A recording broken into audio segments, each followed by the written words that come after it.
imagine this like post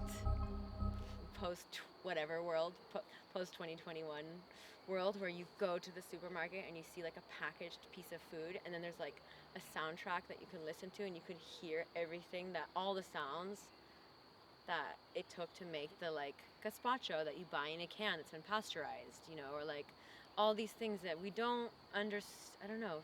For me, sound is such a potent way to really like have a vast conceptualization of what it takes, and the realities of a food system, which most people don't understand. So it's, yeah, sound is sound catalyzes understanding for me. I am an artist that works with food and particularly with farmers around notions of consumption and how we consume our food. I'm interested in developing proximity and intimacy with our food, as well as how can we shorten distances between our food, and really trying to collectively decipher how just the precarity of consumption patterns. For Foodculture Days, I'm here doing a piece called Oral, in which I work normally exclusively with one farmer or one producer, and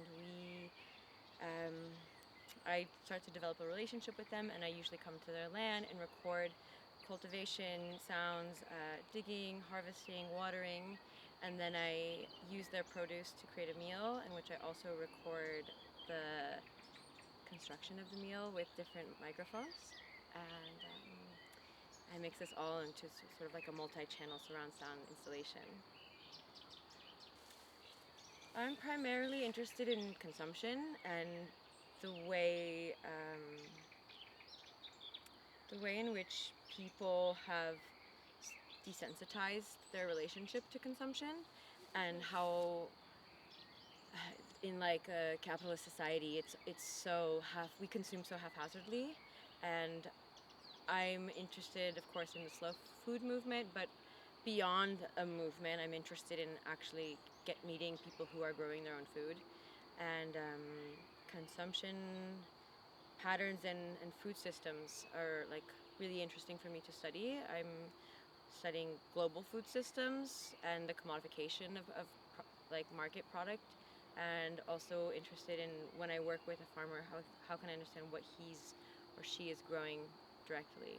And well, I try to only buy locally.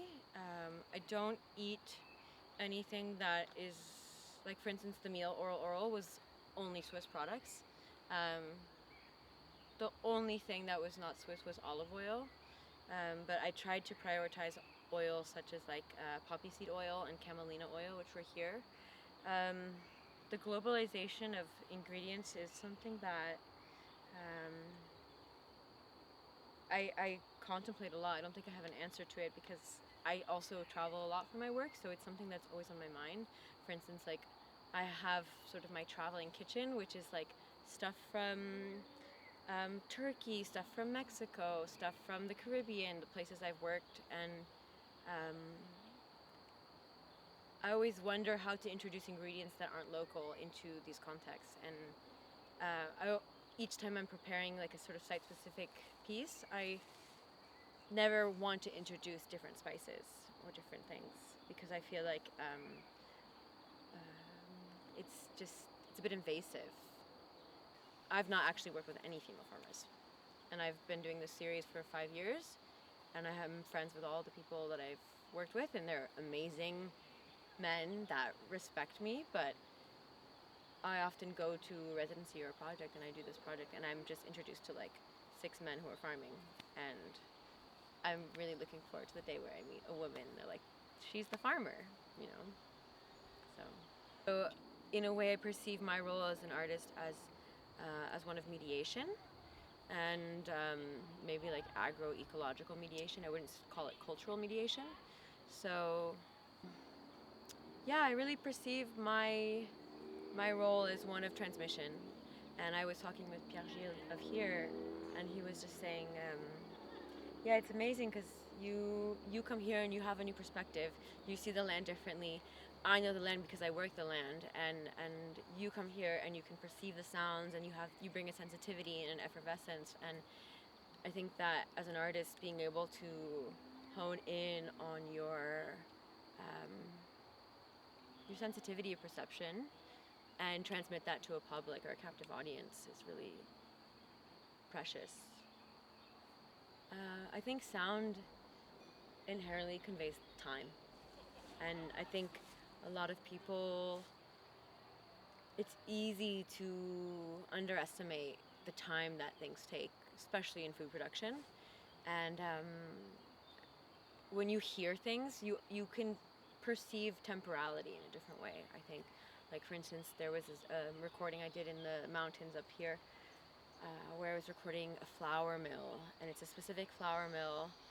And I actually didn't know this before I knew about the special mill, but I didn't understand the difference between a conventional mill. And when I went there and I listened to this mill, I could understand how this flour was softer. It was like raw, it felt like raw silk. And it's because of the way that the machine undulates in a wave formation rather than pounding and breaking the flour, or the wheat grains. And so I think by listening you can understand.